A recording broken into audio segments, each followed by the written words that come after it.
ද්වේෂක්ඛයෝ නිබ්බානං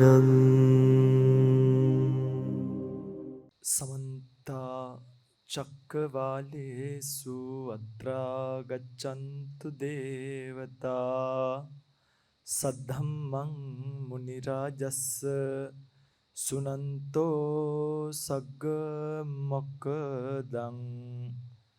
धम्मස්සවන කාලෝ අයං බදන්තා ධම්මස්සවන කාලෝ අයං බදන්තා ධම්මස්සවන කාලෝ අයං බදන්තා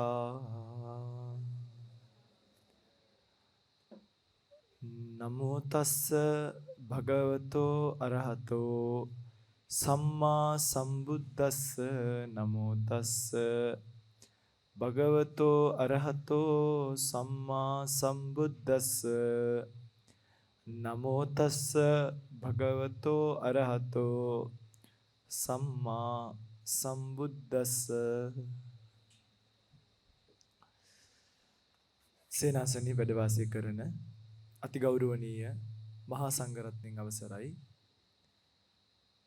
ධර්ම ශ්‍රවණාබිලාෂී පින්වත් දස්සිල් මෑණිවරුන් ප්‍රමුඛ ශ්‍රද්ධා බුද්ධ සම්පන්න කාරුණික පින්වත්නි අද උතුම් වෙසක් පුන් පොහොය දින පින්තුන් සූදානම් වන්නේ ලෞතර භාග්‍යවත් බුදුරජාණන් වහන්සේ ලෝකයට ඉපදිච්ච බුදු වෙච්ච පිරිනිවෙච්ච දිනයන් ජීවිතයට අපි ආශිර්වාදයක් ලෙස එකතු කරගන්න දවසේ මේ උතුම් ධර්ම දේශනාව උදෑසන කාලේ ශ්‍රවණය කරන්න තමන්ගේ ජීවිතයේ මෙලොව පරලොව වශයෙන් යහපතක් ඇති කර ගැනීම ප්‍රාර්ථනා කරගෙන අද විශේෂ පොහොයක් විශේෂ වෙසක් පොහොය කියලා කියන්නේ අපිට ඇත්තටම මේ අපේ බුදුරජාණන් වහන්සේ එක හරියම කලාතුරකින් වෙන දෙයක් එක්කෙනෙක් ඉපදිච්ච දවසේම බුදු වෙලා බුදු වෙච්ච දවසේම පිරිනිවෙනවා කියන එක හරියටම මේ සර්කල් එකක් ඇතුලේ වෙලා තියෙන කතන්දරයක්.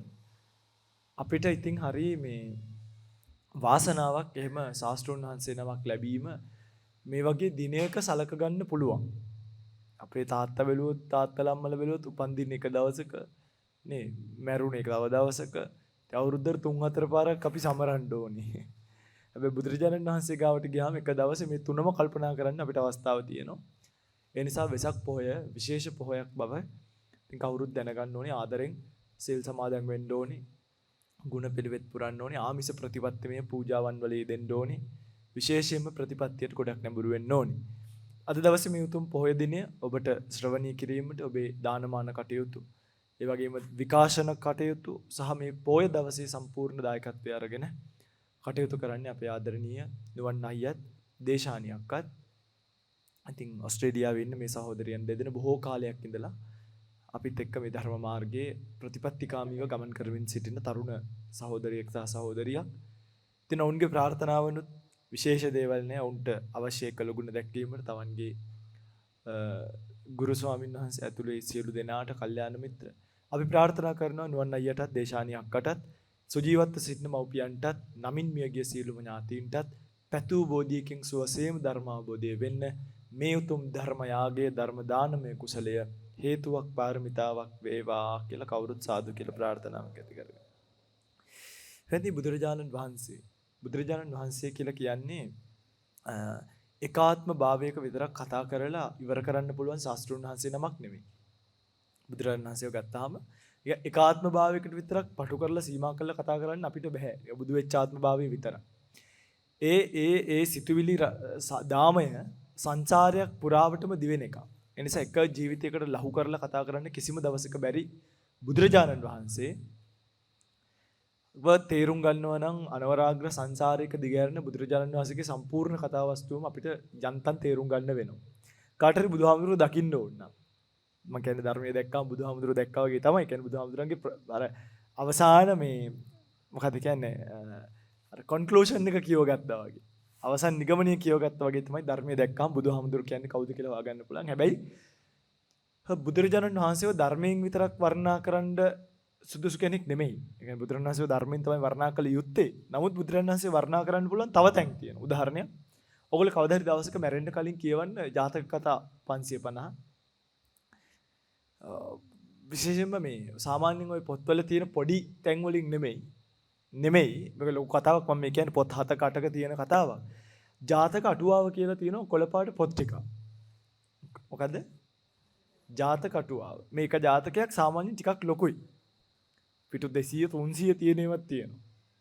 හරි. ඔන්න ඔක අරගෙන කියවද්දි මහා බෝධිසත්වයන් වහන්සේ එක එක ආත්මභාවන් වල මේ බුද්ධත්වයේ වෙනස කරුණු සම්පාදනය කරපු හැටි අන්තර්ගතයි. ප්‍රඥා පාරමිතාව පුරපු හැටි, වීර්ය පාරමිතාව පුරපු හැටි, දාන පාරමිතා ඒ ඔක්කොම සංකලනයේ අවසාන ප්‍රතිඵලයක් තමයි අපේ බුදුහාමුදුරුවෝ. සරලවම කියනවා නම්. තවත් සරලවම කියනවා නම් ඔබට තේරුම් ගන්න. ප්‍රතිමේ බුදු කෙනෙක් පහළ වෙන්නේ නැහැ පරාර්ථකාමී චිත්තයකින් තොරව. බුදු කෙනෙක් කියන්නේම පරාර්ථකාමී චිත්තයන්ගේ කෙලවර පැමිණි උතුමෙක්ට. උන්වහන්සේට සංසාරේදී උමනා වුණේ බුද්ධෝහං බෝධ ඉස්සාමි මුත්තෝහං මෝචයේ පරේ තින්නෝහං තාර ඉස්සාමි සංසාරෝගා මහබ්බය. මේ සංසාරයේ කියන මහත් බය වූ ඕගයෙන් මේ ඕගයෙන් බුද්ධෝහං බෝධ ඉස්සාමි මම පළවෙනියටම අවබෝධයටපත් වෙලා එහෙම උන්වහන්සේ හිතුවේ අනිත් අයවත් මේ අවබෝධයටම පත් කරනවා කියලා හිතුවා. මම අවබෝධයටපත් වෙලා අනිත් අයටත් මේ අවබෝධය දෙන්න ඕන. මම මිදිලා මමත් මේ සංසාර රෝගයෙන් මිදිලා අනිත් අයවත් මේ සංසාර රෝගයෙන් මුදවන්න ඕන. මම මේ සංසාරයෙන් සංසාරය තරණය කරලා අනිත් අයටත් මේක තරණය කරන්න සපෝට් කරන්න උදව් කරන්න ඕනේ. ජීවන සංකල්පයෙන් තමයි බෝධිසත්වයෙක් සම්පූර්ණයෙන්ම ලොකු වෙන්නේ. පුංචි තැන ඉඳන් ලොකු වෙනකම්. ඒ සාමාන්‍ය මිනිස්සෙක් ඔයගොල්ලෝ ගත්තොත් එහෙම ඔයගොල්ලෝ හැමතිස්සෙම මේක ප්‍රතිලාභීත්වයේ විඳින මිනිස්සු. ඒ කියන්නේ අර මමත් ඊතර වෙලා අනිත් අයවත් ඊතර කරන්න ඕනේ කියපේකේ ඔයගොල්ලෝ ඉන්නේ අනිත් අය කියන කෑල්ලටයි තියෙන්නේ. බුදුරජාණන් වහන්සේ ඉන්නේ අර ඒක හිතපු මහා පුරුෂයා විදිහට. තේරුණාද මම කියන්නේ? එතකොට හිතන්න ඇයි බුදු කෙනෙක් මෙහෙම හිතන්නේ? සාමාන්‍ය බෝධිසත්වයෙක්ට පින්වත්නි චූටි දේවල් වලින් පවා සංසාරේ නිස්සාරත්වයේ තේරෙන්න පටන් ගන්නවා. බෝධිසත්වයෙක්ට. සමහර ආත්මභාව තියෙනවා ගහකින් මලක් වැටෙනකොට ඒක ගැන තේරුම් අරගෙන ජීවිතය ගැන කල්පනා කරලා බෝධිසත්වයෙක් විදියට පාරමිතා පුරපුතේ. චූටි සාමාන්‍ය මිනිස්සුන්ට එහෙම සාමාන්‍ය මිනිස්සු ගත්තාම චූටි දේවල් වලින් එහෙම සංසාරේ නිස්සාරත්වය චූටි දේවල් වල නේ මේ පන දාලා බන කියනවා ඒත් තේරුම් ගන්න. මේ කොච්චර සබ්බම් පහේ ගමනියන් කියලා තියෙනවා කොයිද පිංගනි දුවන්නේ කියලා අහනවා හිටපු ගමන් එක එක thumbnail එක එක title එක එක බන එක එක සූත්‍ර ඒත් මට පේනවා ඕගොල්ලෝ කොච්චර මැලිද මේක තේරුම් ගන්න කියලා ඇත්ත කතාව පිංගනි. නමුත් වාග්යතුන් වහන්සේ බලන්න තනියෙන් තමන් යමක් තේරුම් අරගෙන පුංචි තැනකින් ඒ තැනට අනිත් අයවත් ගෙනියන්න ඕනේ කියලා මහා වීරයක්. ඒ කියන්නේ බුද්ධම වීරයක් දරපු උතුමෙක් තමයි බෝධිසත්වයන් වහන්සේ කියලා කියන්නේ. හැම ආත්ම භාවයටම අනිත් අයට පිහිට වෙවි අනිත් ඔබ දන්නවද? මම හැමතිස්සම කියන කතාවක් මේ බුද්ධ බව කියන ස්ථානයට යද්දී බුදු බව කියන අවස්ථාවට යන බෝධිසත්වයන්ට අභියෝග කරන්නේ පළවෙනියටම සබහාදාම. වෙන කවුරුත් වෙන්නේ නැහැ. පළවෙනියටම අභියෝග කරන්නේ සබහාදාම. ඇයි? මිනිස්සු කියන්නේ සබහාදාමේ කොට්ටාසයක්. ඒ සබහාදාමේ කොට්ටාසිය ස්වභාවිකවම මේකෙන් ඉවත් කරන්න නම් ස්වභාව ධර්මයේ දෙන ටෙස්ට් එක පාස් වෙන්න ඕන. පාරමිතා කියලා කියන්නේ මේ ස්වභාව ධර්මයේ බෝධිසත්වයන්ට ලබා දෙන ටෙස්ට් එක. සමහර වෙලාවට වහලා ඇති සක්‍ර දේවේන්ද්‍ර විශ්වලාගෙන ඉන්න බෝධිසත්වයන්ගේ ඒ කියන්නේ පරාර්ථකාමීත්වය චෙක් කරනවාට ඇත්තටම පරාර්ථකාමීත්වයක් තියෙනවා. සමහර වෙලාවට දෙවිවරු වෙස්වලාගෙන ඇවිල්ලා සසජාතකය ඔයගොල්ලෝ අහලා තියෙනවා. නේ? දෙවි කෙනෙක් තමයි මේක ඉල්ලන්නේ. වෙසන්තර ජාතකය ඔයගොල්ලෝ අහලා තියෙන උදව් කරන්න දෙවියෝ තමයි පල්ලෙහාට එන්නේ. කියන්නේ මේ ස්වභාව ධර්මයයි මේක ටෙස්ට් කරන්නේ සක්‍ර දේවේන්ද්‍රයා නෙමෙයි. ඔහු කොච්චර දානයට කැමතිද? ඔහුට මේ මිනිස්සු එතර කරන්න යන ගමනේ Taman ගාව තියෙන වස්තුව කොච්චර දන් දීමේ හැකියාවක් තියෙනවද? ඔහුට කොච්චර ඉවසන්න පුළුවන්ද මේ ගමන? මිනිස්සුන්ගෙන් වෙන පරෝපවාද ඇයි බුදු වෙලා ඔක්කොටම ධර්මයේ දේශනා කරද්දී චින්චි මානවිකාව මේගොල්ලෝ ඇවිල්ලා එක එක කරදර කරද්දී ඒවා උන්වහන්සේට ඉවස ගන්න හැකියාව නොතිබ්බ. එතකොට මහා කරුණාව කියන එක යට යනවා. අනේ මුන්ට නම් කියලා වැඩක් නැහැ. මුන් නම් එන කම්මැලියෝ කියලා භාග්‍යවතුන් වහන්සේට කවදාවත් හිතෙන්නේ නැහැ. ඒ හිතෙන්නේ නැති වෙන්නේ ඉවසීම පුරුදු කරේ බෝධිසත්ව කාලේ නම් පොඩි නෑ. නහය කැපුවා දේවදත්ත. අත් දෙක කැපුවා දේවදත්ත. මූණ කපලා දැම්ම කකුල් දෙක කපලා දැම්ම කොටයක් වෙනකම් ඉතුරු කරලා ඒත් ඉවසොයි කියනවා. ශාන්තිවාදී ජාතකය. ඉවසීම එච්චර පුරුදු කරා. ඒ නිසා බුදු වෙලා අනිත් අයට ධර්මයේ දේශනා කරද්දී අනිත් අය විතර කරවන්නේ යද්දී එහෙන් එන එකම ගල් පාරක්වත් බුදුරජාණන් වහන්සේගේ අභියසින්වත් ගියා කියලා කියන්න බෑ. ඉවසීම පුරුදු කරලා ආවේ. දානය ඔය උන්වහන්සේගේ සූත්‍රයක් තියෙනවා ගිලානෝපම සූත්‍රය කියලා. අංගුත්තර තිකනිපාතේ තියෙන්නේ. මහණෙනි මේ ලෝකේ ගිලනුන් 3 දෙනෙක් ඉන්නවා. ගිලන් වර්ග 3යි. සමහර ගිලනෙක් ඉන්නවා හොඳ බේත් හම්බුණත් නැතත් නැගිටිනවා. කොහොමත් නැගිටින. එහෙම සමහර ලෙඩ නැද්ද බේත් නොබිව්වම හොඳ වෙන්නේ. සාත්තුකරුවෙක් ඉන්නම ඕනේ නැහැ. කියන්නේ සමහර තුවාල බේත් තියෙනවා නිකම්ම හොඳ වෙනවා. ලෙඩෙක් ડોක්ටර් හිටියත් නැතත්. බේතක් හම්බුණත් නැතත් හොඳ කෑම හම්බුණත් නැතත්. සමහර බේත් තියෙනවා ඔය දෙකම හම්බුණත් නැගිටින්නේ නැහැ. සමහර එක ලෙඩෙක් ඉන්නවා. හොඳ බෙහෙතුත් හම්බ වෙනවා. හොඳ කෑමත් හම්බ වෙනවා. හොඳ ડોක්ටර්ස්ලාත් හම්බ වෙනවා. ඒත් නැගිටින්නේ නැහැ. නැගිටින්නේ නැහැ. තව එක්කෙනෙක් ඉන්නවා. එයා නැගිටිනෝ නම් නැගිටින්නේ යහපත් බෙහෙත් ලැබුණොත් විතරයි. යහපත් ආහාර ලැබුණොත් විතරයි. යහපත් සාත්තුකරුවෙක් ලැබුණොත් විතරයි. ලෙඩ තුනයි. කොහොමවත් නැගිටින්නේ නැති එකයි. කොහොමවත් නැගිටින්නේ නැති දෙකයි. හොඳ දේවල් විතරක් ලැබුණොත් නැගිටින එකයි. බුදුරණන් වහන්සේ කියනවා ඒ නිසා මහණෙනි ඔය තුන්වෙනි කෙනාගෙන සලකලා. ඒ කියන්නේ බෙහෙත් ලැබුණොත් විතරක් හොඳ වෙන මිනිස්සුත් මේ ලෝකෙ ඉන්න නිසා ඕගොල්ලෝ හැම ලෙඩෙක්ටම බෙහෙත් දෙන්න ඕනේ. හේතුව 3ට 1යි අනුපාතය. දෙකක් ෆේල් වුණාට කමක් නැහැ. එක්කෙනෙක්ට මේක වැඩ කරයි කියනවා. ධර්මයත් ඒ වගේ. ධර්මය කියන්නේ ඔය ගිලන් බත වගේ. මිනිස්සු ඉන්නවා ධර්මයේ ලැබුණත් ධර්මයේ නොලැබුණත් සමහරු හොඳ දේවල් කරනවා. හොඳ මිනිස්සු ඉන්නවා ධර්මයේ ලැබුණත් නොලැබුණත් හොඳට ජීවත් වෙනවා. සමහරු ඉන්නවා ධර්මයේ ලැබුණත් නොලැබුණත් එයාගේ පුරුදු කවදාවත් නැති කරගන්නේ නැති. හැබැයි සමහරු ඉන්නවා ධර්මය ලැබිලම ජීවිතේ වෙනස් වෙන නැද්ද? අනේ ඕගොල්ලොන්ගෙන් බහුතරයක් ධර්මයේ ලැබිලමනේ ජීවිතේ වෙනස් වෙන්නේ. බුදුහාමුදුරුවෝ කියන ඒ නිසා මහණෙනි හැමෝටම බණ කියන්නේ. හැමෝටම බණ කියන්නේ. මොකද මේ ලෝකෙ ඉන්නවා ධර්මයේ ලැබිලා ජීවිතේ වෙනස් වෙන සල්ප කොට්ටාශයක්. ඒ කොට්ටාශය අපිට පෙරලා ගන්න බැරි නිසා ඔබ හැමෝටම බණ කියන්නේ. එකෙක් දෙන්නෙක් හරි සුවපත් වෙයි. 3 දෙනෙක් 4 දෙනෙක් හරි සුවපත් වෙයි. 100ක් 50ක් හරි සුවපත් වෙයි එක ජීවිතයක් අස්සේ. ඒ නිසා අපේ බණහන ඔක්කොම සුවපත් වෙන්න ඕනේ. අපි ඉගෙන ගත්තේ ඒක. අපේ බණහල එක්කෙනෙක් සුවපත් වුණා නම් ඇති. නේ නිසි බෙහෙත ලැබෙන එක ලෙඩෙක් හොඳ වුණා නම් එක ලෙඩෙක් හොඳ වුණා නම් ඇති කියන එක බලන කරුණාව බුදුහාමුදුරන්ගේනේ. කියන්නේ එහෙම කට්ටිය බලලා හැමෝටම බණ කියන්න කිව්වා. යහපතක් නෙවෙන්නේ අයහපතක් වෙන්නේ නැහනේ. එතකොට ඒක තමයි බෝධිසත්වයෙක්ගේ මේ අනිත් අයට උදව් කරන්න තියෙන බුදුරජාණන් වහන්සේගේ අනිත් අයට උදව් කරන්න තියෙන කැමැත්ත උපමාව. අනිත් ඔබ දන්නවද බෝධිසත්වයෙක් Tamanට ලැබෙන කොච්චර අවස්ථා අතහැර ගන්නවද කියලා මේ බුද්ධත්වයේ කරා එන ගමනේදී. උන්වහන්සේ වරක Tamanට ලැබෙන ඊටාම ප්‍රිය බිරිඳ අතාරිනවා. මේ බුද්ධත්වයට වෙන එකකට නෙමෙයි. වරක Tamanට ලැබෙන එකම දරුවා අතහැර ගන්නවා. වරක Tamanට ලැබෙන රාජමාලිගාවන් අතහරිනවා. වරක Tamanට ලැබිලා තියෙන Tamanගේ බෙල්ල අයින් කරගන්නවා. බෙල්ල. ඕගොල්ලෝ බලන්න ඕගොල්ලන්ගේ නිර්වාණයට ඕගොල්ලන් අපේ නිර්වාණයට නෙමෙයි. ඕගොල්ලන්ගේ නිර්වාණයට ඕගොල්ලන්ගේ පුතා ගැන කොච්චරක් ඕගොල්ලන්ට අනිත්‍ය තේරෙනවද? දුක තේරෙනවද අනාත්ම තේරෙනවද කියලා අහුවාම මෙච්චර බණ කියලා තියෙන කාලෙක 60යි 70යි 80යි ප්‍රසන්ටේජ් නේ ඔයගොල්ලන්ට ඇහුණා නේ. ඒ කාගේ නිර්වාණයටද? තමන්ගේ නිර්වාණයට තමන්ගේ දරුවව අතරින්. දැන් බුදුහාමුදුරුවෝ මේ තමන්ගේ දරුවව අතරින් කාගේ නිර්වාණයටද? තමන්ගේ නිර්වාණයට නෙමෙයි. මේ ඒක තමයි උන්වහන්සේ තමන්ට ලැබෙන සෑහෙන. ඒ විතරක්කේ උන්වහන්සේ නිවන් දකින්න සුදුස්සෙක් බවට පත් වෙලා ගාථා පද දෙකකින් නිවන් දකින්න අවස්ථාව තියාගෙන සසර සැරිසරන. කවුරු වෙනුවෙන්ද? සසර ලේසි නෑනේ. මගේ පින්වතුන්ට මේක තමයි තේරුම් ගන්න. සසර ලේසි නෑ පින්වත්නි. සසර කියන එක තාම මේ දුෂ්කර එකක්. මේ ලෝක ඉපදීමත් අමාරු කාරණාවක්. මේ ලෝක ඉපදිලා යම් තරමකට කකුල් හයි වෙනකන් හැදෙන ලොකු වෙන එකත් අමාරු කාරණාවක්. කකුල් ලොකු වෙලා මැරෙනකන් ජීවත් වීමට ජීවනෝපායක් සකස් කර ගැනීමත් අමාරු කාරණාවක්. ජීවත් වෙලා අවසාන කාලෙදි ලෙඩ වෙලා ව්‍යාධියටපත් වෙලා වයසට ගිහිල්ලා මැරෙන එකත් අමාරු කාරණාවක්. එක ආත්මයකම මේක නම් මට පීඩාවක්.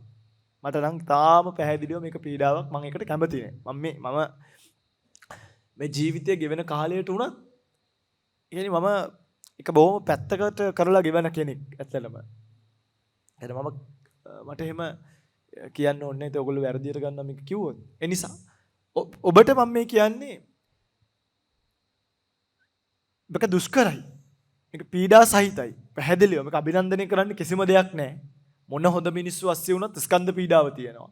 ඔබ කොච්චර හොඳ මිනිස්සු වුණත් අපි දෙගොල්ලෝ ජීවත් වෙනවා නම් අපි දෙගොල්ලන්ටම ස්කන්ධ පීඩාව තියෙනවා.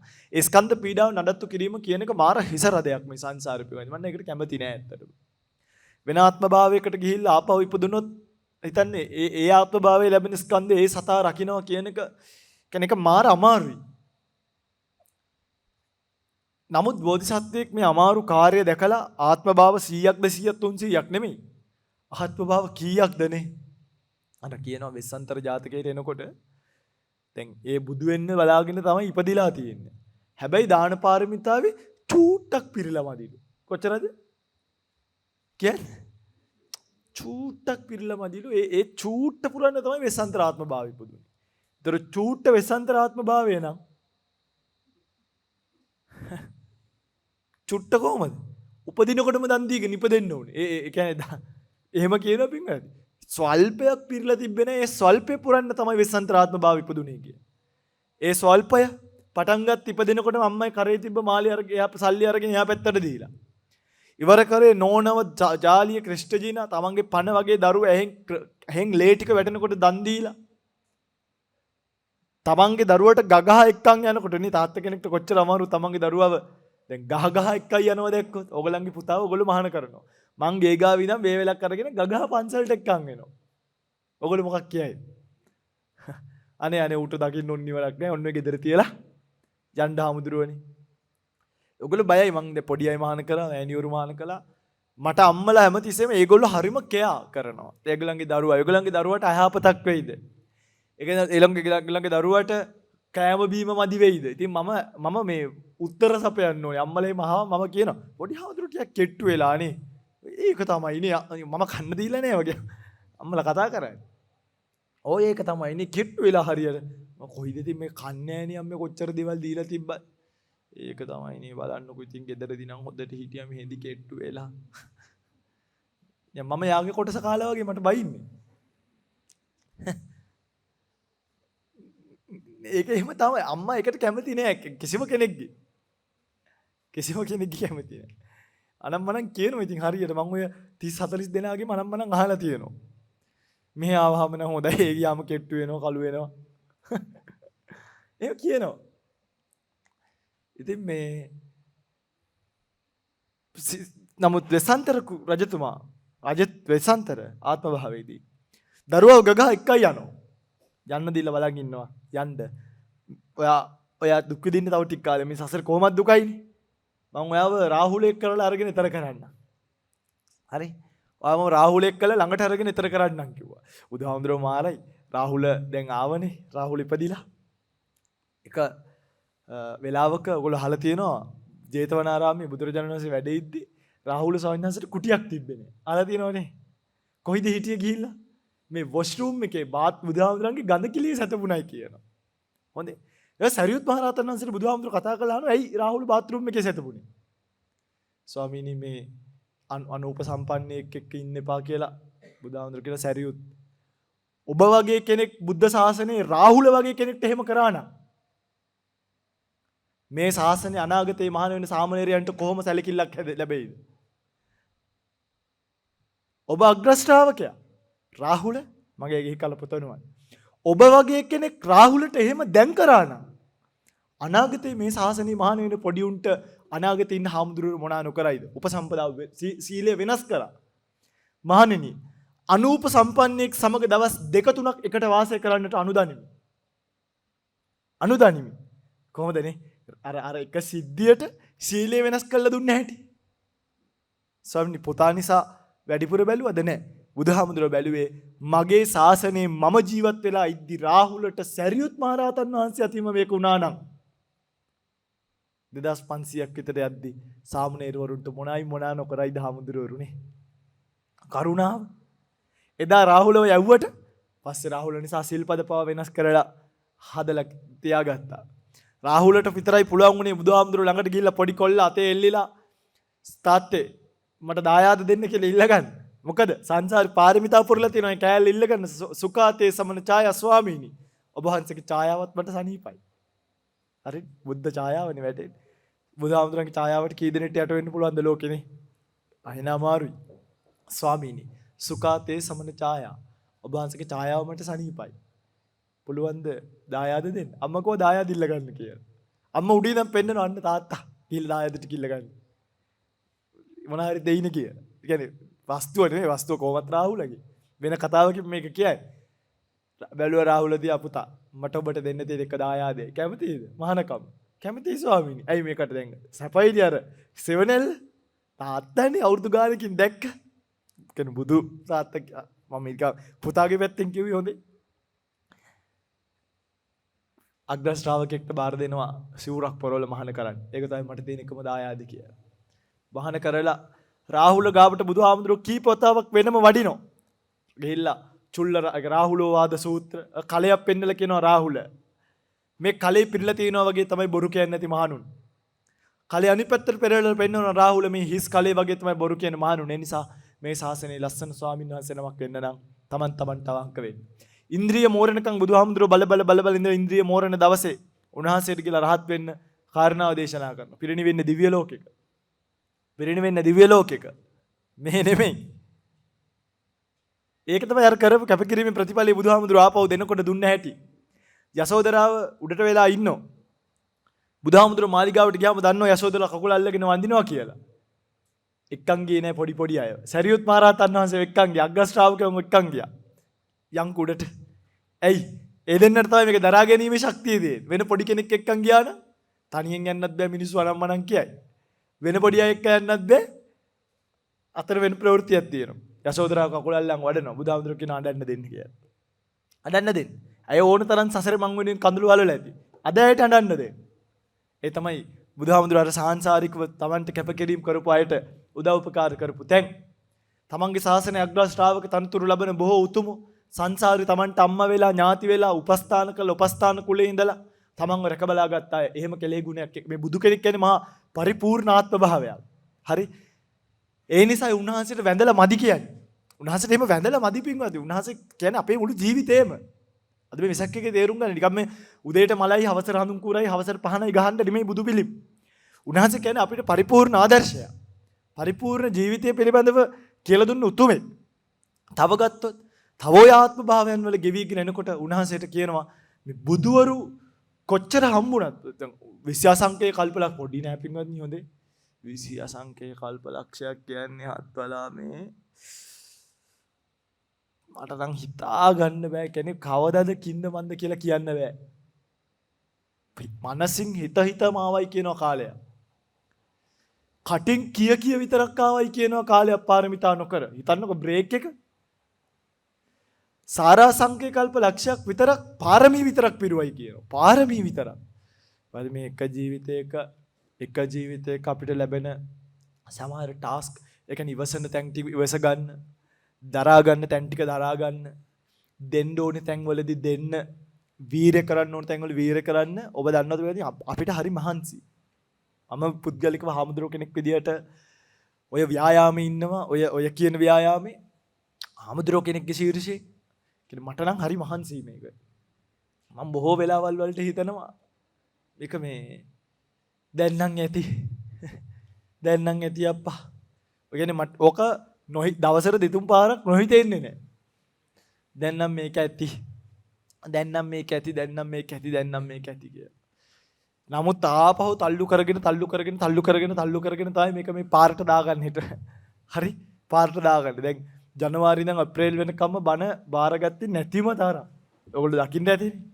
හැබැයි මයිවල බණ ටික එනකොට ඇතුලෙන් තල්ලු බාරගනි. වෙසක් සතියේ බාරගන්න. ඉතින් ආරේ මේ දැන් බණ දාලා ඉවර වෙලා කැලෙන්ඩරේ බලද්දි කලන්තේ වගේ. ඔව් මේක ඉවර කරලා හෙට උදේ යන්න තියෙනවා. උදේ කූරගල, හවස නුවර, රෑ මාවතගම, ආයි පහුවදා පන්නල, ඊළඟට තොටලඟ තොරණග. හැමතැනම දැන් නිකන් ඇඟ බන කියලා නෙමෙයි තාම. කියන්න ඕනි කියලා මතක් වෙද්දී ඇඟ රිදෙනවා. ඒතර නිකන් හිතන්න මේ එක ජීවිතයක අවුරුදු 20 30 තාම 10යි වහන වෙලා. තාම 10යි. මේ අවුරුදු 10 ගෙවා ගන්න තමයි දඟලන්නේ. හරි. මට හිතා ගන්න බැහැ පින්වත්නි. කියන්නේ ඒක කෙලින්ම හිතා ගන්න බෑ කියන්නේ බැරි නෑ. හිතා ගන්න පුළුවන් පැහැදිලිවම. කොහොමද එච්චර උඩක බෝධිසත්වයෙක් මේන්ටේන් වෙන්නේ කියන එක ගැන මට හරි පුදුමයි. විශේෂ උන්වහන්සේට සසර නිවන් අවස්ථාව තියෙද්දි මේක කරන්නේ. ඕන්නම් මේ ඔක්කොම දමල කාලා පැත්තකට ගිහිල්ලා නිවන් දකින්න පුළුවන් මේක කරද්දි බෝධිසත්වයන්. හැබැයි පුදුමේ ඒක තියාගෙන මේ ස්කන්ධ පීඩාව විදිහ. ඔබට තේරෙනවනේ. එන බෝධිසත්වයෙක් කියන්නේ මාර ඔබ දන්නවද මේ සාමාන්‍ය බෝධිසත්වයෙක්ට දෙන දානිය තාම උසස් දානයක් කියනවා. සංසාරේ පාරමී පුරන බෝධිසත්වයෙක්ට ඔබට දන් දෙන්න ලැබුණොත් තීද නැද්ද දන්නේ නැහැ. ලැබුණොත් ඒක මේ මහර උසස් දානයක් කියනවා. ඇයි? එහෙම කියලා තියෙනවා වෙනම බෝධිසත්වයන්ට. ඇයි උන්වහන්සේගේ අර තියෙන ಗುಣධර්ම ඒක මාර නීට්. හරිම මේ ක්ලීන්. හරිම මේ හොඳ පාරිශුද්ධ චිත්තයක් උන්වහන්සේට තියෙනවා. ඒ පාරිශුද්ධ චිත්තය නිසා දෙන කෙනාට දානයන් ආදී දේවල් මහත්ඵල වීමේ සම්භාවිතාවයක් තියෙනවා. පැහැදිලිනේ? ඒ නිසා හැමෝටම බුදුවරු දකින්න හම්බ වෙන්නේ නැහැ. හැමෝටම බෝධිසත්වරු දකින්න හම්බ වෙන්නේ නැහැ. ඒවා වෙන මානික තියෙන කතා. උන්වහන්සේලා සමීපයේ හැදෙන වැඩෙන උන්වහන්සේලා සමීපයේ ලොකු මහත් වෙන උන්වහන්සේලා සමීපයේ පිළිවෙත් පුරන මිනිස්සු ඒගොල්ලෝ නිකම්ම සොෆ්ට් අර එකට මෘදු ගතිගුණ සහිතව ගුණධර්ම වැඩි වෙච්ච මනුෂ්‍යයන් බවට පත්වීමේ සම්භාවිතාවය වැඩි. ඒකාන්තෙන් බුදුහාමුදුරු ගාව ඉඳලා දේවදත්තර වෙන්න බැරි වුණානේ. ඒකාන්ත නැහැ. නිකම්ම අපේ ජීවන රටාවන් වෙනස් වෙනවා. බලන්න. අපේ මනුෂ්‍ය ගුණධර්ම වැඩි වෙනවා. මෘදුභාවයන් වැඩි වෙනවා. හිතන්න ඉෆෙක්ට් එක මේ බෝධිසත්ව කාලෙම කී දෙනෙක්ට බලපානවද කියලා. සාමාන්‍යයෙන් කියනවා බුද්ධෝත්පාද කාලේ ඔයගොල්ලෝ අහලා තියෙනවනේ මේ එක බැමිණියක් එක අම්මා කෙනෙක් බුදුහාමුදුරන්ට දානි බෙදලා මහා කාශ්‍යප මහ රහතන් වහන්සේ කියලා රැවටිලා ආයේ දානි ටික ගන්නවා කියලා. ඒ අම්මා මේ කාශ්‍යප මහ රහතන් වහන්සේට තමයි දානි දෙන්න පුරුදු වෙලා හිටියේ. අම්මා ඉතින් වයසයිනේ. දවසක් බුදුහාමුදුරුවෝ ඒ පාරේ ආවලු මහා කාශ්‍යප මහ රහතන් වහන්සේට කලින්. එනකොට අම්මා බොයි මහා කාශ්‍යප මහ රහතන් වහන්සේ කියලා මහා කාශ්‍යප මහ රහතන් වහන්සේට මහා පුරුෂ ලක්ෂණක් තිබ්බා. දානි හැන්ද බෙදුවලු බුදුහාමුදුරුවෝ යනකොට මහා කාශ්‍යප මහ රහතන් වහන්සේ ආයෙ එනවලු. දැන් අම්මා බැලුවලු අප්පා මම වැරදි කෙරෙට තමයි බෙදලා තින්නේ මගේ ශ්‍රමණයා දැන් තමයි එන්නේ. පොඩ්ඩක් ඉන්න කියලා දෝගෙන කියලා දැන් ගොඩක් බත් තියෙන්නේ නැතු වේද ගෙදර. අර දාපු බත් හැන්ද ආයි ගත්තලු. අරගෙන මහා කාශ්‍යප මහ රහතන් වහන්සේට දැම්මලු. එදයින් තමයි මහා කාශ්‍යප මහ රහතන් වහන්සේ යන්නේ මේ මායි බුදුහාමුදුරුවෝ එකම පාරේ වෙන්න වාත යන එකෙන් බුදුහාමුදුරන්ට අපහසුයක් වෙනවා. ඒ නිසා මම මෙතනින් යහන බුදුහාමුදුරුවෝ දකින්නේ නැහැ. මම බුදුහාමුදුරන්ගෙන් ඈත් වෙලා වෙනම තනියෙන් ඉන්නවා. එතකොට කවුරුත් මාවයි බුදුහාමුදුරගේ පටලව ගන්න. ඒ කියන්නේ මේ දෙනම වහන්සේට මහා කාශ්‍යප මහ රහතන් වහන්සේට මහා පුරුෂ ලක්ෂණ 7ක් තිබ්බා. මහා පුරුෂ ලක්ෂණ. අම්මා ඉතින් වයසත් ඇතිනේ. එක වගේම නෙමෙයි අම්මට ඉතින් හොයාගන්නත් බැරි වෙන්නේ නැති සිවුර දැක්කම බෙදන්නේ නැති. නේ? එහෙම වෙනවා. නීග්‍රෝදෝ දැක්කම මම කියලා හිතනවා මාව දැක්කම නීග්‍රෝද කියලා හිතනවා හිටපු ගම. එහෙම වෙනවා මේ හිටපු ගම. ඔය ඇත්ත නෙමෙයි මමත් මගේ පින්තූරයක් කොයිද මේ? නීග්‍රෝදනේ. මාත් හිටපු ගම මාරු කරගන්න. බුදුහාමුදුරුවෝ කියනවා ඒ අම්මා දානින් පාත්‍රයේ ගද්දි අකුසලයක් වෙන්නේ නැති වෙන්නේ දාපු බත් ටික විතරයිලු ආපහු ගියේ. ඉරදියක් ප්‍රයව.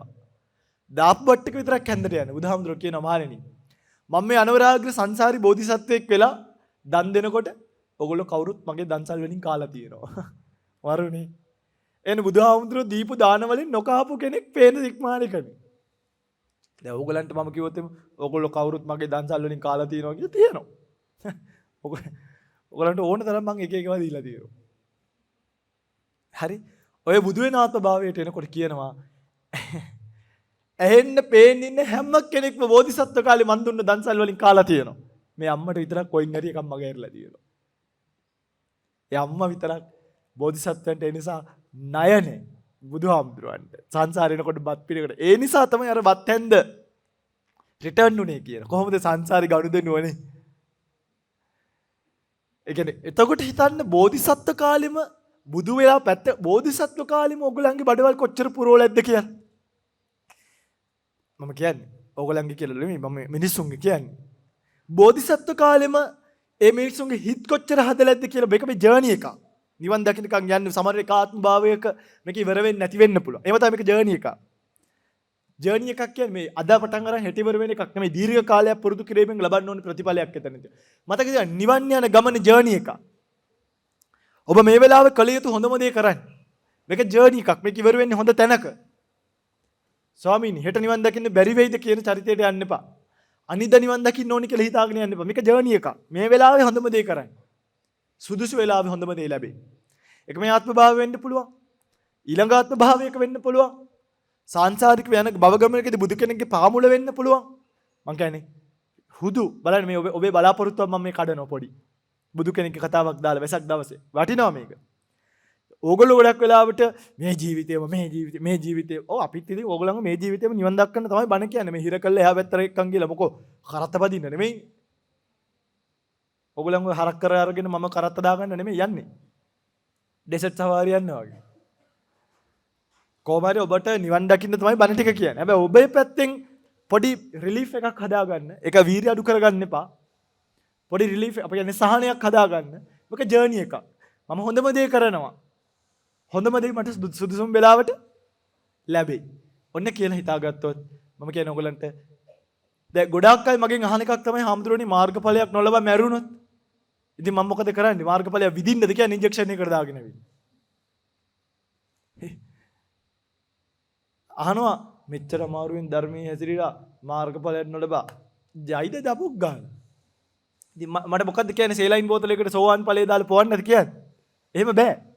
ඒක ඇවිල්ලා ජර්නි එකක්. ජර්නි එකක් කිව්වම හිමීට යන්න. සුදුසු වෙලාවෙ සුදුසු දේ ලැබෙයි. එක්කෝ ඒ අවස්ථාවේදී මාර්ගඵලයක් ලැබෙයි. නැත්තම් ඒ හදාගත්ත හිතින් මැරෙන්න. නැත්තම් ඔබට වෙන්නේ කොච්චර ඔබ හිත හදාගත්තත් ඔබ අර මරණයට කියන බය කියන ආත්ම දෘෂ්ටිය තියෙන නිසා මේ බුදුහාමුදුරේ කතාව ඇදෙන වෙලාව කියන අර ආත්ම දෘෂ්ටිය තියෙන නිසා අනේ මම මැරෙන්නේ මාර්ගඵලයක් නොලබානී කියලා හිතුනොත් එතනින් එහාට ඔබේ ජීවිතේ සම්පූර්ණ කුරුවල් වෙන්න පුළුවන්. නෑ. හරි මට මාර්ගඵලයක් නෑ. නමුත් ජීවිතයේ යථාර්ථය දන්නවා. මරණය කියන්නේ මේකයි. මරණ වෙලාව එතනට හදන්න හිත. ජීවිතයේ යථාර්ථය මේකයි. මරණය කියන්නේ මේකයි. මම මේකට මුහුණ දෙනවා. එහෙනම් හාමුදුරුවනේ මම යනවා. ගොඩක් අය හරි බයයි. ස්වාමීනි මට මාර්ගඵලයක්වත් නෑනේ මම මොකද කරන්නේ? මැරෙන මොහොතේ.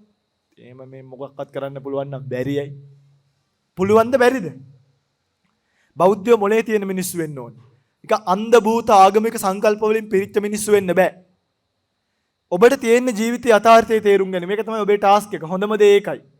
ඔබ ජීවිතයේ යථාර්ථය පුළුවන් තරම් තේරුම් අරගෙන මැරෙන මොහොතේ යථාර්ථය තේරුම් අරගෙන මැරෙන්න. මම ඔබට හැමදාම කියන්නේ මගඵල ගැන විතර්ක කරන්න යන්න එපා. ඒවා ලැබෙන වෙලාවට ලැබේවා ඵල. ඔබ හොඳම දේ කරන්න. ඔබට හොඳම දේ ලැබෙයි. පිටත්නි ධානයක් ලබාගෙන ඉන්න මිනිස්සයා බයයි ධානයෙන් පෙරහිලා මැරෙයි කියලා. ධානයෙන් පෙරහිච්ච මිනිස්සයාට පසුතැවීමක් තියෙනවා මට ධානය නැහැ කියලා. ධාන තියෙන මිනිස්සයා ඔළුව තියෙන විදර්ශනාව වඩපු කල්පනා කරන්නේ මම මැරෙන වෙලාවට මට ධාන තිබ්බත් එකයි නැදත් ඒ මොකද ධාන සිතත් අනිත්‍යයි. උත්සාහය වීරිය මේ ඔක්කොම අනිත්‍ය ධර්මතා. මිනිහෙක් උත්සාහ කරනවා නම් ඒ උත්සාහ කරන ස්කන්ධ පහ ස්ථීර ප්‍රතිඵල දෙන්න ඕනි කියලා එකක් ලෝකේ නෑ. නියුටල් වෙන්න. හොඳ මධ්‍යස්ථ තැනක ප්‍රතිපත්ති පුරන්න. නිදහසේ ජීවත් වෙන්න පුළුවන්. මාර්ගඵල නොබල මම මැරීද හමුදුරුවනේ මැරිච්චාද? මැරෙන්න දෙන්න. හොඳම දේ කරන්න.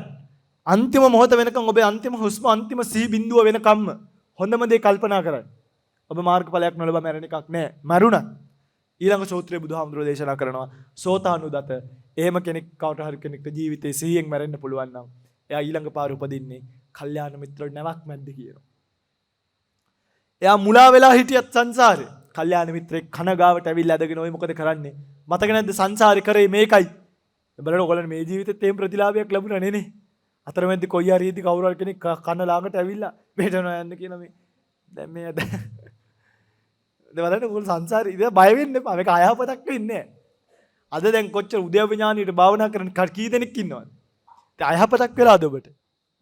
ඔබට අයහපතක් වෙලා නැහනේ. අයහපතක් ඔබට අයහපතක් වෙලා නැහනේ. මේක ජර්නි එකක්. අද විදර්ශනා ඥාන වෙනකන් සමහර ගිය ජීවිතේ සිල් විතරයි රකින්නේ නැත්තේ. ඊට කලින් ජීවිතේ දන් විතරයි දෙන්නේ නැත්තේ. ඊටත් ආසන්න ජීවිතයක නිකන් පන්සල් කියලා උදලුක ගා විතරක් ඉන්න ඇති. දැන් උදේව ඥානෙ වඩලා. හරි ඔතනින් මැරෙන්නුනොත් මැරෙන්න. ඊළඟ ආත්මේ මොකක් වෙයිද? සංකාරූපෙක්කවට යන්න පුළුවන්. ඊළඟ ආත්මේ මාර්ගඵලයේ එහෙම තමයි මේක ජර්නි එකක්. මම බොරු කියන්න ඕනේ නෑ. ඔබේ ආත්මය ඒක පාර තියනවා. කන විදි අනුව වැඩේ තීරණය වෙයි. මේ ආත්මේ නිවන් දකින්න ඕන නම් වීර්ය කරගෙන එක හොස්මේ නිවන් දකින්න උත්සාහ කරොත් වීර්ය කරොත් නිවන් දකි. නැත්තම් මේක මතක තියාගන්න මේක ජර්නි එකක්. මේක ජර්නි එකක්. සංසාරේ සමහරක් වෙලට පොඩ්ඩක් කැරකෙන්න වෙනවා. සමහරක් වෙලට මාර්ගඵල නොලබා මැරෙන්න පුළුවන්. මේ ඔක්කොම බුදුහාමුදුරන්ගේ ධර්මයෙන් හරියට තේරුම් ගත්ත මනුස්සයාට අන්න බුදුහාමුදුරන් ඔබට තේරෙනවනේ බුදුහාමුදුර මාරයි නේ පින්වත්නි. කියන්නේ බෝධිසත්ත්ව කාලෙත් උන්වහන්සේගේ මාරයි. බුදු වෙලා නම් පිටදී ඇත්තටම මේ බුදු වීම ගැන අර මම පොතක් ලියන්න ගත්තා. ඒක මහා සාගරේ වගේ ලියන්න බෑ අප්පා. මොනවා ලියන්න පිටුවෙන් පිටුව ලියන්න දේවල් තියෙනවා. කියන්නේ මැරෙනවා ඒක ලියලා ඉවර වෙද්දී. ලියලා ඉවර කරන්න බෑ. බුදුහාමුදුරුවෝ ගැන මේ බණ මොනවාද ඇහෙන්නේ බුදු ගුණ කියලා නිකන් මේ පොඩි කෑලි කීපයක්. මගේ කමක් නැහැ එහෙම හරි ඇහෙන එක ලොකු දෙයක්. එහෙම හරි ඇහෙන එක. බෑ බුදුහාමුදුරුවෝ ගැන ලියලා ඉවර කරන්න බෑ පින්වත්නි. බුදුහාමුදුරුවෝ මාරයි. කියන්නේ චුට්ටක්වත් බෑ ලියලා ඉවර කරන්න. කරුණු දෙක තුන කියවද්දී අපිට හරි අමාරු ඒකට ඒක වැඩි කැපැසිටි එක. අපි වගේ සාමාන්‍ය මිනිස්සෙක්ට ඒක මේ අගෝචරයි. තව බුදු කෙනෙක්ට බුදුහාමුදුරුවෝ කියනවනේ නේ. බුද්ධෝපි බුද්දස්ස බණෙය්‍ය වන්නම් කප්පම්පි චේයඤ්ඤ මබා සමානෝ කීයේත කප්පෝ චිරදීග මන්ත්‍රේ වන්නෝන කීයේති තථාගතස්ස. බුදු කෙනෙක් තව බුදු කෙනෙක්ගේ ගුණ වර්ණනා කරත් වෙන මොනවත් නොකර එක දිගටම හොඳේ මහා කල්පයක් තිස්සේ වර්ණනා කරත් කල්පය ගෙවෙනවයි කියනවා බුදු ගුණ කියලා ඉවර වෙන්නේ නැහැ කියනවා. ආශ්චර්ය. ඒ මිනිස්යාගේ තිබ්බ බෝධිසත්වයෝ අම්මගේ බඩට එද්දි සතරවරන් දෙවිවරු ඇවිල්ලා මව්ගැබ රකින්නයි කියනවා. කොහොමද? ඒ කියන්නේ මේ ඇවිල්ලා අවසාන ආත්මෙනි පිටගන්නේ. ඔබට මම මේ කතාවට කියනවා.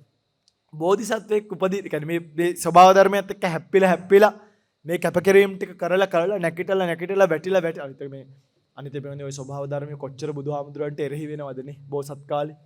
මාර සත්පුරුෂය අසත්පුරුෂ වෙස්ෙන් ඇවිල්ලා මේ අසත්පුරුෂ වැඩ කරනවා. අසත්පුරුෂය සත්පුරුෂ වෙස්ෙන් ඇවිල්ලා වැඩ කරනවා. උදව් ගන්නුන් ගල් ගහනවා. උපකාර කරනුන් ගිනි තියනවා. කියන්නේ මේ බෝධිසත්වයන්ට එන හැල හැප්පිලි ටික. මේවා ඔබ කරන්න එපා දැනුවත් හෝ නැදැනුවත්. ඔබත් කරන්න එපා. මේවා සමහර විට ස්වභාව ධර්ම විශ්ේ මේවා මෙහෙ වෙනව වෙන්නේ නැති ඔබට විශාල අකුසල කර්මයක් වෙන්න පුළුවන්. දේවදත්ත බුදුහාමුදුරන්ට පාරමී පුරන්න උපකාර වුණා තමයි. දේවදත්ත හිටියනම් සමහර විට බුදුහාමුදුරුවෝ බුදු නොවෙන්නත් ඉඩ තිබ්බ අර නොවෙන්න නැහැ මම කතාවට කියන්නේ. ඇයි පාරමිතා ටික පිරුණේ කවුරු නිසාද? දේවදත්තට පින් සිද්ධ වෙන්නද? නේ දේවදත්තට පින් සිද්ධ වෙන්න නෙමෙයි. දේවදත්තට පින් සිද්ධ වුණා නම් දේවදත්ත අපායේ ඉන්න විදියක් නැහැනේ. ඒ බෝධිසත්වයන්ට තමන්ගේ වැඩේ පාඩුවේ කරගෙන යන්න ඉඩ නොදුන්න ස්වභාව ධර්මයේ තිබ්බ සමහර දේවල් ඒවා විපාක විදිහට විඳින්න පටන් ගත්තා. එක එක්කෙනා එක ආත්ම භාවයන් වල. නිසා ඔබ දන්නවා දෙක කතාවක්. අපේ බෝධිසත්වයම එක බුදු කෙනෙක් දැකලා ওই මුඩු මහනගින් කවර වැඩක්ද කියලා අහලා උන්වහන්සේට බුදු වෙලත් කර්ම විපාකයක් ආවනේ.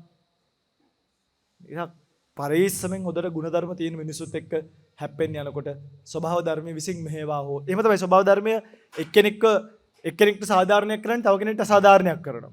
මුගලන් මහරහතන් වහන්සේගේ කර්ම විපාකයේ විපාක දෙවන්න 500ක් දෙනා බිල්ලට ගත්ත ස්වභාව ධර්මය.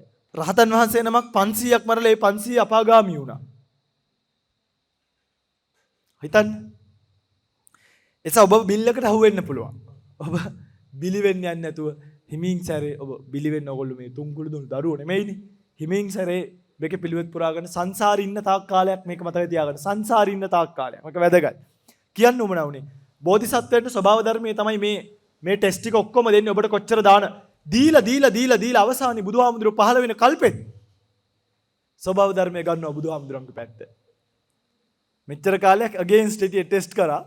පස්සේ අන්තිම කල්පය වෙනකොට බුදුහාමුදුරුවෝ ගන්නවා ස්වභාව ධර්මයේ ගන්නවා බුදුහාමුදුරන්ගේ පැත්ත. පළවෙනි තැන උපදිනකොටම එක තැනක් තියෙනවා මේ ජයශ්‍රී මා බෝධිය ගා වජ්‍රාසනේ ගාව පිපෙනවා කියනවා මලක්. ඒකෙන් කියනවා මේ පාර කියන්නේ බුදු කෙනෙක් පහළ වෙනවා මේ කල්පේ. මේ ලෝක විනාශ වෙලා හැදෙන පළවෙනි තැන වජිරාසන භූමියයි කියනවා. පළවෙනි තැන පෘථිවිය නාභිය කියලා කියනවා. පළවෙනියටම නිර්මාණය කරන්නේ බුදුහාමුදුරන්ගේ අවකාශය. ඒ අවකාශයට උඩින් කපුටෙක්ටවත් පියාඹන්න බෑ නැවත බුදු කෙනෙක් පහළ වෙලා ඉවර වෙනකම්. ඒ තැන ආරක්ෂා කරනවා කවුද? ස්වභාව ධර්මය. කපුටෙක්ටවත් පියාඹන්න බෑ. ඔය ඇත්තු දෙන්නෙක් අබේ එතනින් කියන්නේ ඒක මාරයි. බුද්ධෝත්පාද කාලයක විතරක් නෙමෙයි. අබුද්ධෝත්පාද කාලයකවත් එතනින් කාටවත් උඩින් යන්න බෑ. ඒ තැන ස්වභාව ධර්මයේ විසින් සදාකල් රකින්න වීරවන්තයන්. ඔයක ඇත්තු දෙන්නෙක්ගේ පිටේ ගමන් ගියපු රජ කෙනෙක් හිටිය සක්විති රජ කෙනෙක්. ගිහිල්ලා දඩස් ගාලා මොකද උනේ අර වජිරාසනිය උඩින් යද්දී නැවතුණා. පුරෝහිත ඇමති බෝධිසත්වේ කල්පනා කරයි නැවතුනේ කියලා ස්වාමීනි මෙතනින් උඩින් යන්න බෑ. බෑලා බිමින් යන්න. සියලු බුදුවරු බුදු වෙන වජිරාසනයේ තියෙන මේ භූමියේ මෙතනින් උඩින් අබුද්ධෝත්පාද කාලයකටවත් කාටවත් යන්න බෑ. කියනවා ගලක් විසික් කරවත් වජිරාසනයට උඩින් විසික් වෙන්නේ නැහැ කියලා. ගලක් විසික් කරා. සතෙක් සර්පෙක් පේන තෙක්වානකින් පියාඹන්නේ නැහැ කියනවා. ඔයගොල්ලෝ අහලා තියෙනවද දලදා මාලිගාවට උඩින් චොපර් එකක් යන්න ගිහලා මොකද උනේ කියලා අහලා තියෙනවනේ. යන්න බැරි වුණානේ. ළඟම මොකටද මන් දන්නේ බාන්න වුණානේ. ඔය එහෙම දලදා මාලි වජිරාසනේ ඒක බුදුහාමුදුරන්ට රකින්න. මහා පොළව. එතන වජිරාසනේ තියලා බුදුහාමුදුර බුදු වෙන්න යනකොට වජිරාසනේ මතුවෙනවා. කවුරුත් නිර්මාණය කරපු එකක් නෙමෙයි. ඒක මතුවෙනවා. බුද්ධෝත්පාද කාලයක් මේක එතන තියෙනවා. ඒක හොලවන්න බෑ. වජිරාසනේ නොබිදෙන ආසනේ. වජිර කියලා කියන්නේ දියමන්ති වල අර නොබිදෙන කියන අර්ථයනේ. නොබිදෙන ආසනේ බුද්ධත්වයේ නොලබා මිසක් ඒ ආසනේ බිඳෙන්නේ නැහැ. බුද්ධත්වයේ ලැබෙනවම ඒ ආසනේ උඩ. බෝධිසත්වයෝ රජමාලිකාවට වෙලා ඉදී ස්වභාව ධර්මයේ කල්පනා කරන අප්‍රමාදී කරන්න ඕනේ. දෙවියෙක් අරගෙන සතරමෙනි නිමිත පෙන්නලා භාග්‍යතුන් වහන්සේ කෙලින්ම මාලිගාවෙන් බෝසත් කාලේ ඉතර කරව ගන්න ස්වභාව ධර්මය. අරගෙන ගිහිල්ලා කර්ම විපාකයේ හිමීට විඳින්න දීලා ස්වභාව ධර්මයමයි. බුද්ධාසනේ මතර එක්කන් ගිහිල්ලා බුදුහාමුදුරුවෝ බුදු වෙන්න ඉඳගෙන ඉන්නවා. ඉඳගෙන ඉන්නවා හොඳේ. මාරය එනවා කට්ටියත් එක්ක. ඇවිල්ලා කියනවා නැගිටපන් ඔය ආසනේ මගේ. බුදුහාමුදුරුවෝ කියනවා ඔබ කොහොමද එහෙම කියන්නේ? මේ ආසනේ වෙනුවෙන් මම සංසාර ගානක් පාරමිතා පුරලා තියෙනවා. මේ ආසනේ මගේ. නෑ. ඔබට සාක්ෂි තියෙනවද? නෑ සිද්ධාර්ථ කුමාරයා විතරයි එතන හිටියේ. මාරයා මට සාක්ෂි තියෙනවා. මාරයා කියනවා. කවුද? මාරයාගේ ඉතින් මෙහෙන මාර සෙට් එකක් ඉන්නානේ. උන්ට එක ඔක්කොම බෙරියන් දෙනවලු. ඕක අයිති මේ අපේ මාර උත්තමයාට. ඕක මාර උත්තමයාගේ, ඕක මාර රජාගේ ඔබට නෙමෙයි. වෙන සෙට් එකක් බෙරියන් දෙනවලු. බුදුහාමුදුරුවෝ මහා පොළොවට අත තියලා කිව්වලු මම මේ අනවරාග්‍ර සංසාරයක් පාරමිතා පිරුවා කියලා මේ වෙලාවේ මට සාක්ෂියකට තියෙන මේ හිත් පිට නැති මහ පොළොව විතරයි. මහ පොළොව සාක්ෂි කියලා අත තියද්දී එකම මාර සේනාවකටවත් මාරයෙක්ටවත් එතන හිටගෙන ඉන්න බැරි වෙන්න මහ පොළොව කම්පා වුණයි කියනවා. සියලු දෙනා සීසීකට දිව්වා. මහ පොළොව ස්වභාව ධර්මයේ තමයි එදා බුදුහාමුදුරන්ගේ පැත්තට සාක්ෂි හිටියේ. බුදුහාමුදුරන්ට මාරයා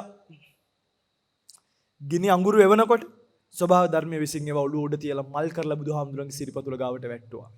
මල් කරලා වැට්ටුවා. මාරයා එක එක ආයුධ වලින් දමලා ගහද්දි ඒ දේවල් බුදුහාමුදුරන්ගේ සිරිපතුල් ගාව පාපෙසක් වගේ මල් යහනා කරලා ගෙනල්ලා ස්වභාව ධර්මෙ හිටෙව්වා. බුදුහාමුදුරන් ඇස් වහගෙන භාවනා කරනවා. ඇස් අරගෙන අලිගායිද නෙට්ටෙයිද මේවා කයිද නැහැ. බුදුහාමුදුරෝ බුද්ධත්වයේ පිණිස වීර කරනවා. ස්වභාව ධර්මයේ ප්‍රොටෙක්ෂන් එකක් දාලා මුළු ඔක්කොම ටික එක සීමාවක රකින්න. එහෙම තමයි බුදුහාමුදුරු බුදු වුනේ. බුදු වෙලා සක්ත දේවේන්ද්‍ර එනවා බුදුහාමුදුරන් උදව්වට. දැන් ස්වභාව ධර්මයේ සපෝට් කරනවා. ඇවිල්ලා කියනවා ස්වාමීනි ඔබ වහන්සේ බණ කියන්නේ. බණ අහන්න නැති උන් ගැන මම බලා ගන්නවා. බලෙන් කියන්නේ අහන්න නැති උන් ගැන ඔබ වහන්සේ කියන්නේ මම බලා ගන්න ඊටු ටික. ඔය ඒකනේ සමහරු අචේ දැන් සමහර hina යනවනේ. ඉතින් බුදුහාමුදුරුවෝ එන යංකු කියලා ඔන්න බණ. සමහර මේ ඔය තීර්ථකයෝ එහෙම ඇවිල්ලා බුදුහාමුදුරුවෝ ප්‍රශ්න කරද්දි පළවෙනි පාර උත්තර දෙන්නේ නැහැ. සද්ද නැතුව ඉන්නවලු උත්තර දුන්නොත් අහුවෙයි කියලා. දෙවෙනි පාර දෙන්නේ නැහැ. තුන්වෙනි පාර ශක්‍රය පෙනී ඉන්නවලු වෙන්න ලොකු කැත්තක් වගේ එකක් අරගෙන කිව්වේ නැත්තක් දෙනවා උඹේ හිස හත් කඩකට පැලෙන්න. කවුද මේ පෙනී ඉන්නේ? සක්‍ර. වෙන කාටවත් සක්‍රයව පේන්නේ නැහැ. පේන්නේ අහල දැන් එයා බලනවා නොකියුවොත් එහෙම සක්‍රය අනිවාර්යයෙන්ම දෙනවම තමයි. ඒ ආපු කෙනාටයි බුදුහාමුදුරන්ටයි විතරයි සක්‍රියව පේන්නේ. ඒ බුදුහාමුදුරන්ට පේනවා. බුදුහාමුදුර යන්නේ මම බලා ගන්න. එහෙම කිව්වේ නැහැ. දැන් කියපන් තේරුණාද නැද්ද? ස්වාමීන් තේරුණා. බලන්නනේ බුදුහාමුදුරගේ පර්සනැලිටි එක. මේක කවුරුත් කියන්නේ නැහැ පින්වත්නි. මේවා තියෙනවා. හොඳ. ඊළඟට කියනවා මේ අරය අනාතයිනේ. දැන් අර ආපු කෙනා. ඇයි? යකෙක් ඉන්නවා කියලා කියන්නත් බෑ. අනිත් කාට පේන්නේත් නෑ මේ කාට පිස්සු හැදිලාද කියලා පිස්සන් කොටුවට ගිහිල්ලා දානවා. මෙච්චර වෙලා හිටියේ නැති යකෙක් දැන් කොහින්ද ආවි කියලා අහනවනේ මිනිස්සු. දැන් මෙච්චර වෙලා යකෙක් හිටියේ නෑ. දැන් ඔබට උත්තර නැති වුණාම යකෙක් ඉන්නවා කියලා ෂේප් වෙන්න යනවා. අන්න ශක්‍ර දෙවියන්දා තමයි ඔක කරලා තියෙන්නේ ගොඩාක් තැන්වල. ඔය හිස සත්කඩකට තුන් පාලකට වැඩි ප්‍රශ්න වුත් පැලෙනවා කියලා කියන්නේ අන්න අර ශක්‍ර දෙවියන්දා කැත්තක් වගේ එකක් අරගෙන ඇවිල්ලා. කැත්තක් නෙමෙයි මොකක් හරි නමක් ඇති මට කියනවා. කිව්වේ නැත්තම් දෙනවා බෙල්ල කපලා යන්න කියලා මෙහෙම ඉන්නවයි කියලා කියනවා. බල ලස්සනයිනේ. ඔව් එහෙම තමයි කරන්නේ. ඊළඟට ඔයගොල්ලෝ අහලා ඇති බුදුහාමුදුරන්ගේ කෑම දානේ කාටත් මේ සමාජ මතයක් තියෙනවා. මේ කාටත් කන්න දෙන්න එපා. විශේෂයෙන්ම කියනවා කිසිම සතෙක්වත් නැති තිරසනෙක්වත් නැති තනබින් මේ වතුර වලට දාන්නයි කියලා කියනවානේ. ඇයි? බුදුහාමුදුරුවෝ ජීවත් වෙලා ඉද්දි බුදුහාමුදුරුවෝ දානේ වන්දනවල දෙවිවරු දිව්‍ය ඕජස් බස්සනවා දානෙකට. හැම දානෙකට මොකද? එසා බුදුහාමුදුරුවෝ මොක වැළඳුවත් ප්‍රණීතයි. සහ මේ බුදුහාමුදුරන්ගේ විශේෂත්වයක් තියෙනවා. ඒක මාරේ අපිට නෑ ඒක හොඳේ. මේ සියලුම රසනහර මේ දිවේ අගට සම්බන්ධයි. ඒ නිසා දිව උඩින් බත් ඇටයක් තිබ්බොත් ඒ බත් ඇටේ මුළු ඇඟටම එක සමාන රසයක් එක සමාන ශක්තියක් එනර්ජි එක එකටම යන්නේ. මාරයිනේ. ඒකයි දුෂ්කර ක්‍රියා කරන කාලේ බත් ඇටෙන් කියන්නේ එක බත් ඇටේ ඇති උන්වහන්සේගේ සකල ශරීරෙම අවශ්‍ය නියුට්‍රිෂන් ටික දෙන්න. ඒක තමයි ඒක විද්‍යාත්මක තැන. ඒක අපිට හොයාගන්න අමාරුයි බුදුහාමුදුරන්ගේ දැන් රාහුල හාමුදුරුවෝ මට මතක හිටියනේ මිනිය දිරන්නේ නැහැ. දිරන්නේ නැහනේ මිනිය. මොකක් තියෙනවනේ. ඒ බලන්න එහෙම සමහරුන්ගේ තියෙනවා මේක අපිට නොපෙනෙන පැති. ඒ වගේ බුදුරජාණන් වහන්සේ රෝම තියලා තියෙනවා. අරක දාන්න කියන්නේ අර දිව්‍ය ඕජස් සාමාන්‍ය මිනිහෙක් කෑවට දිරවන්නේ නැහැ. ඕගොල්ලෝ දිව්‍ය ලෝකෙන් කෑම එකක් කන්න ආසයි කියලා හිතාගෙන ඉන්නට කෑවොත් එහෙම මැරෙනවා. එimhe දිව්‍ය ලෝකෙ මේ කෙසෙල් ගෙඩි කොමඩු ගස් ලැබු ඒව නැහැ. එහි තියෙන කෑම ඕගලන්ට දිරවන්නේ අතිශය සියුම් ශරීර තියෙන. බුදුරජාණන් වහන්සේට විතරයි ඒක දිරවන්නේ. ඒ නිසා බුදුහාමුදුරුවෝ බලනවා මේකට දිව්‍ය ඕජස් වැටිලා නම් තියෙන්නේ. කිසිම සතෙක් කෑවොත් එයාට මේක දිරව ගන්න බැරුව යා මැරෙන නිසා තමයි බුදුහාමුදුරුවෝ කියන්නේ මොකද්ද? මේක ගිහිල්ලා කවුරුත් නැති තැනකට දාන්න. ඒ නිසා ඕගලන්ගේ අර ගෙදර තියෙන බුද්ධ පූජාවට මේ ප්‍රශ්නේ බලපාන්නේ. ඒකට බුදුහාමුදුරුවෝ දිව්‍ය ඕජස් බහලන්නේ නැහැ කියලා තමයි මගේ හැඟීම. එහෙම එනවනම් ඉතින් පීතනකට යන්නදනේ. එහෙම එන්න පුළුවන් ඉතාම උත්කර්ෂ්ටවත් පින්කමක් යන අවස්ථාවක ඕනනම් ඒ වගේ එකක් වෙන්න පුළුවන් අර එකම මේ සිතවිලි දාමේ නිසා. සමචිත්තේ සමම්පලං කියලා කියනවනේ. ඒ නිසා. එහෙනම් මතක තියාගන්න ඔන්න ওই නිසා බලන්න ස්වභාව ධර්මයේ බුදුහාමුදුරන්ට දිර තියෙන සපෝට් එක කොච්චරක්ද කියලා. බුදුරජාණන් වහන්සේ සමහර දවස්වල පිණ්ඩපාතේ යද්දි මේවා නිකන් කතාව නෙමෙයි මේවා මාරයි. කියනවා මේ සුළඟින් පාරේ තියෙන කොළ ටික අයින් වෙනවයි කියනවා. පොඩි වැස්සක් වැහැලා මේ දූවිලි ටික සමනය වෙනවයි කියනවා.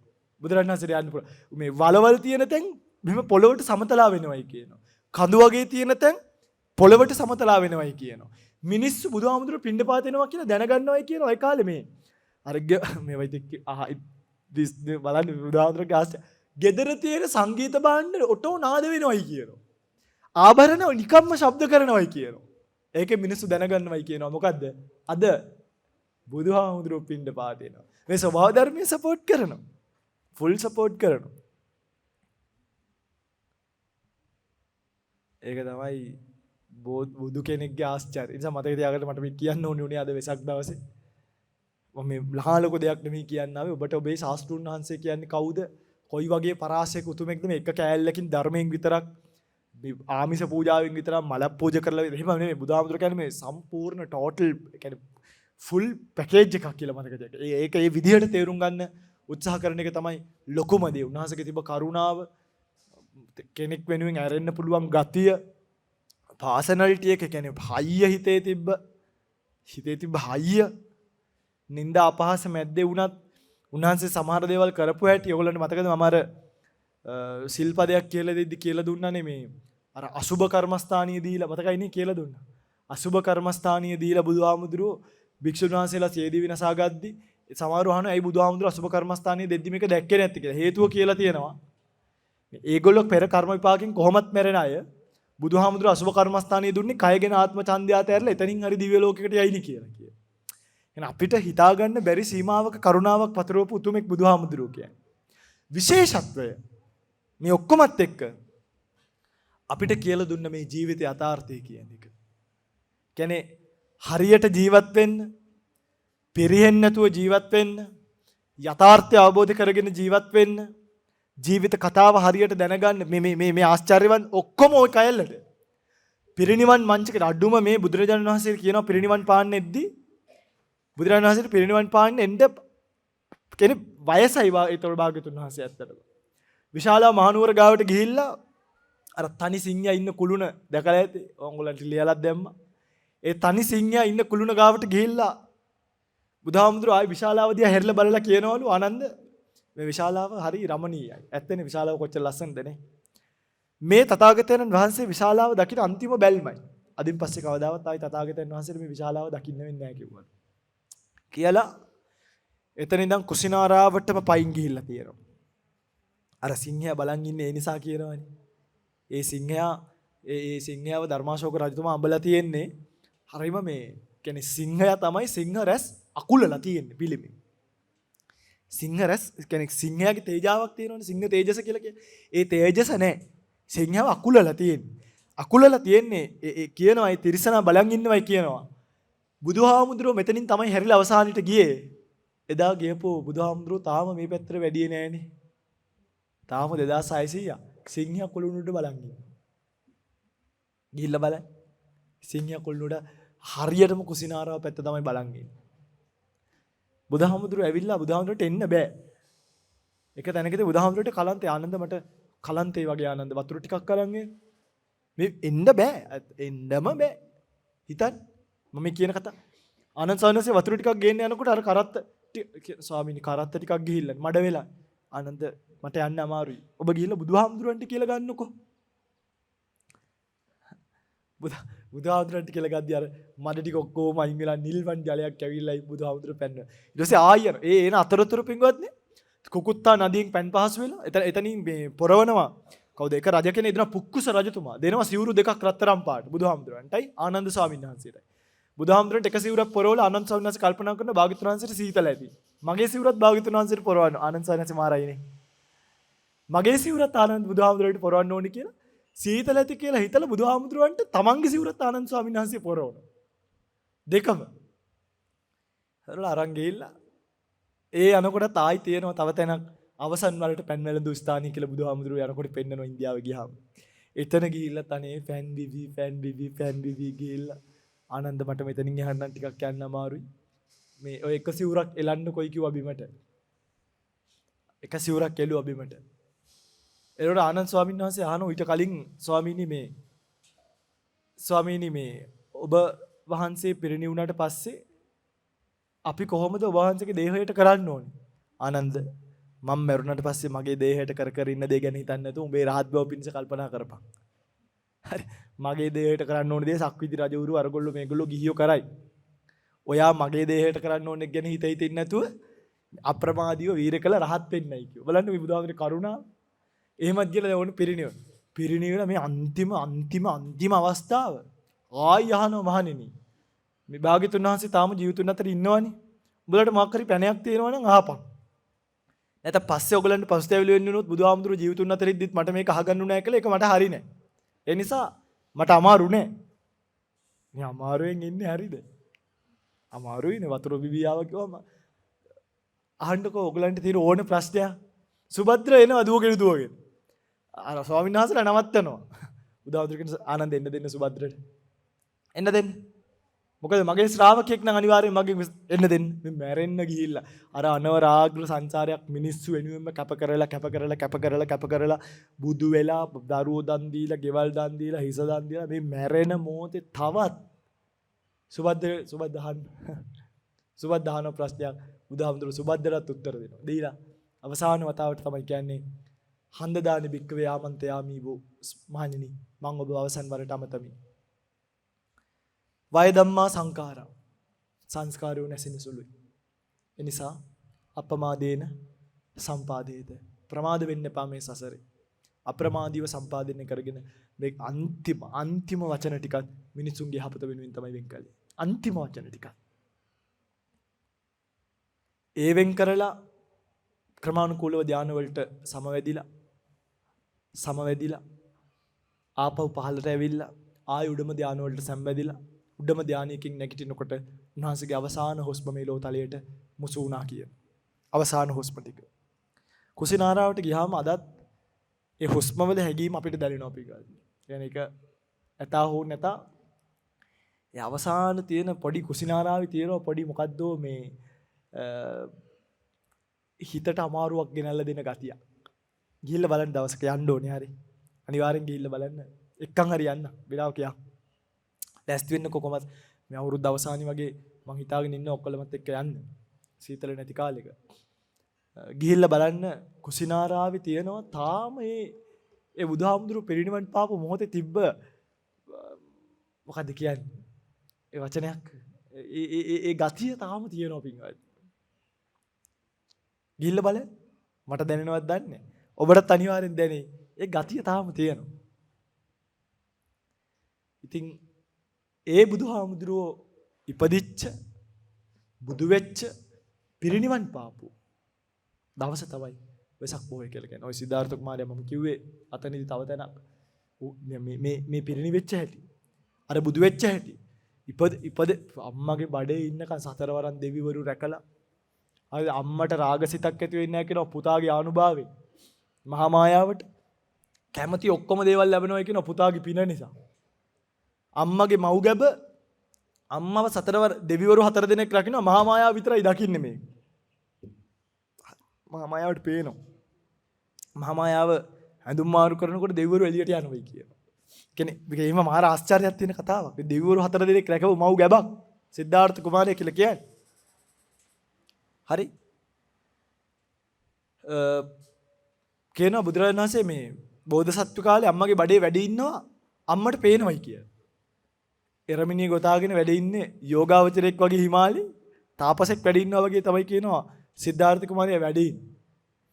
උපදිනකොට අම්මට කිසි අමාරුවක් නැහැ. රජ කෙනෙක් රාජාසනෙන් නැගිට්ටා වගේ දඩස් ගාලා ළමයා බිහි වුණයි කියන.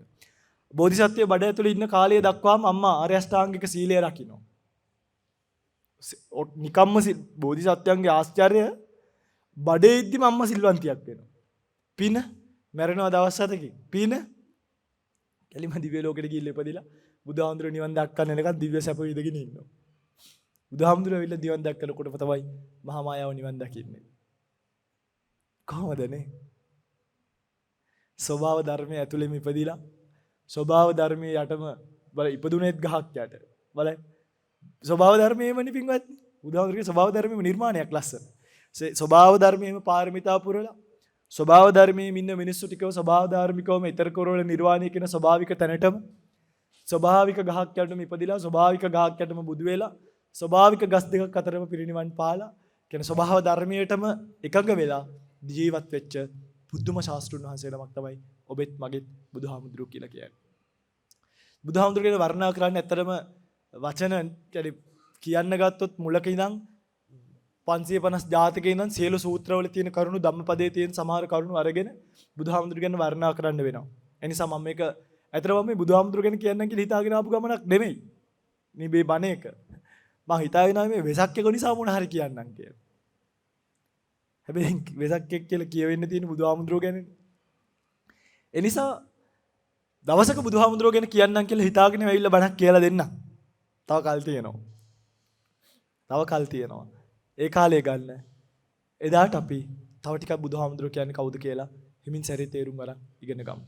එතෙක් ඔබට ප්‍රාර්ථනා කරනවා මේ උතුම් ශාස්ත්‍රුන් වහන්සේගේ පිහිට පිළිසරණ ලැබිච්ච කාලේ බුද්ධ කියන චිත්ත මාත්‍රෙන් හරි ඇතිවෙච්ච සයම් ප්‍රීතියක් තියෙනවනේ ඒ ප්‍රීතිය මහත් වූ දඹදිවටම වඩා වැඩි කියන බුදුහාමුදුරුවෝ කියලා ඇති වෙන ප්‍රීතිය. ඒ බුද්ධ කියන නාදයට සාදු නාදයක් පවා දෙන මිනිස්සුන්ට කිසිම දවසක සංසාරය යහපතක් වෙන්නේ නැහැ කියන එක සිහිපත් කරලා තියෙනවා.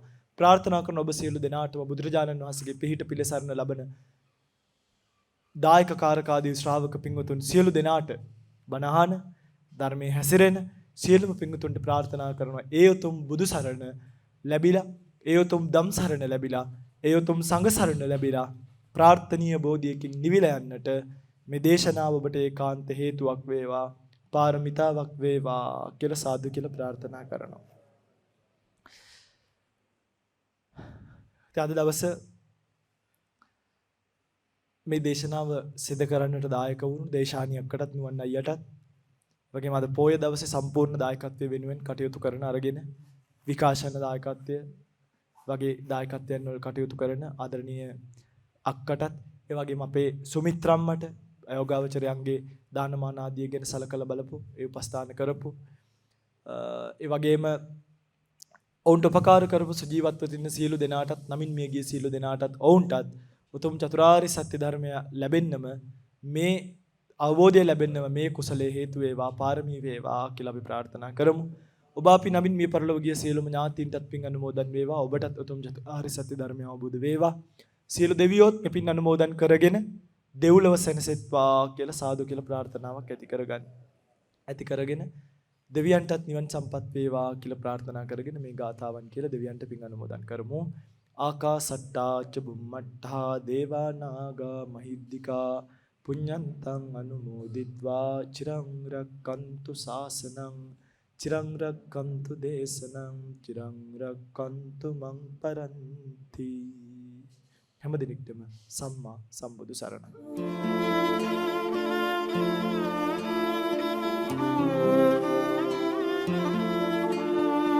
යත්ථ දින්න මහප්ඵලමාහු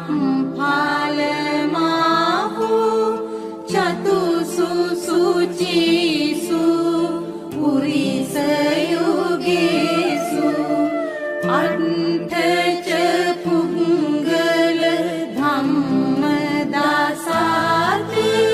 සංඝමිමං සරණත්ථ මුපේමි.